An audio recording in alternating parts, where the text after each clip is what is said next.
समय का नाम बारिश है। किसानों ने सूखे में बारिश खो दी है। बारिश कब होगी इस विचार में किसान धैर्य खो रहे हैं। नतीजतन मशीन पर मशीन जोड़कर धान की छवि को सिंचित किया जा रहा है। डिजिटल मशीन पर मशीन छोड़कर छवि को सिंचित किया जा रहा है।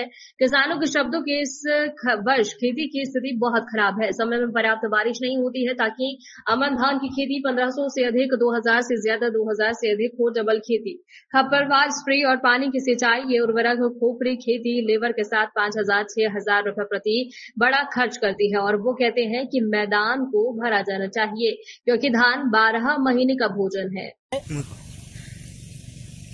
দাদা রোয়া যে লাগাচ্ছেন খরচ কেমন এই বছর? দাদা খরচ প্রচুর। যে প্রথমবারে যে জলটা হয়েছিল ওই জলটার সময় কাদো দিয়েছি, কিন্তু এমনও মাটি শুকায় জলের অভাবে পুরো মাটি ফেটে গেছে। এখন মেশিন দিয়ে জল দিচ্ছি, জল দেওয়ার পরে এখন গাছি তাও আবার জল থাকতেছে না, জল সে যাচ্ছে।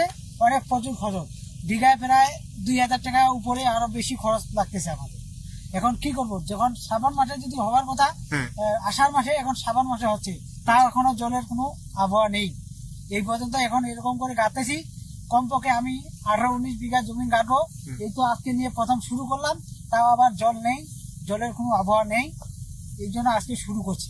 লেবারের দাম কিরকম? লেবারের দাম কিরকম? লেবার 700-800 টাকা হাজিরা চায়।